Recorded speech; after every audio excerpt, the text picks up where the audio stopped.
কি করতেছেন আপনি এটা? সুপারি ফেলতেছি। তো কি ব্যবসা করেন না সুপারির? হ্যাঁ, আমি তো কিনে ব্যবসা করি, আমার তো বাড়ির গাছ নেই, এটা সব কিনা সুপারি। এ কি পিস হিসেবে কেনেন না হলো কেজি হিসাবে?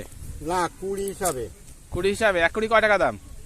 এক কুড়ি ধরেন কিনা আছে 300 350 টাকা পড়িছে। এক কুড়ি বিক্রি হয় কত টাকায়?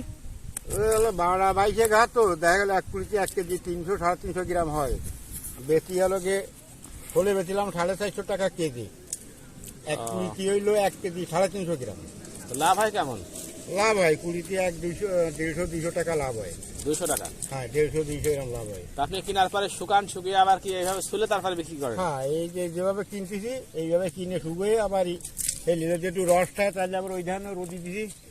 রসগুলো তো আসলে হ্যাঁ, রস থাকলে আর বিক্রি হচ্ছে না, ওই রস আবার রোদি দিয়ে শুকিয়ে নিতে হয়। আচ্ছা আচ্ছা। তো আপনার এই ডেলি লাভ কেমন হয়? এগুলো ডেলি ব্যবসায় কেমন লাভ আছে সিজনে?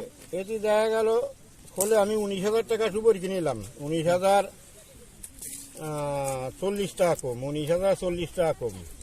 আমার খরচ খরচা দিয়ে 9,200 টাকা কম লাভ ছিল। আচ্ছা আচ্ছা। 18-20 দিন লাগছে শুকিয়েছি। 18 দিন আপনি পরিশ্রম করেছেন, করে আপনার 9,000 টাকা লাভ হয়েছে। হ্যাঁ, 10,200 টাকা কম। তাহলে তো খুব একটা লাভ বেশি না। না, কম না। 19,000 টাকায় 10,200 কম মানে তো মেলা লাভ। মেলা লাভ না? হ্যাঁ, মেলা লাভ। সেটাই। তা খালি না তে তো আছে দেখা গেল 200-420 সুপারি শুকো একসাথে, তাতে তো না তো দেখা গেল 70-80 হাজার 1 লাখ টাকা সুপারি শুকো। আমার তো ক্যাশ বেশি না। বেশি বড় ব্যবসা এখন করতে পারছেন না না, ক্যাশ হলো কম, ক্যাশ হলো 1 লাখ 1.5 লাখের টাকার মতন। এটি তো আর বেশি হয় না। ওই কিনে এই ধান না মাঠে রোদি দিছি। দেখছি তো অনেক সুপারি মাঠে রোদ দিয়েছেন, এখানে দেখা যাচ্ছে অনেক শুকাচ্ছেন।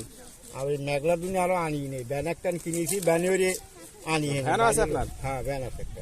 ওই তাহলে তো আপনার নিয়ে আসা সহজ হয়। হ্যাঁ হ্যাঁ, ওই ব্যানের বাড়িটা আনি, আবার এর মাঠে নাড়িয়ে দিই, বিকেলে আবার আচ্ছা ঠিক আছে কাকা, তাহলে সুপারি ফেলেন। হ্যাঁ, কথা হবে পরে আবার।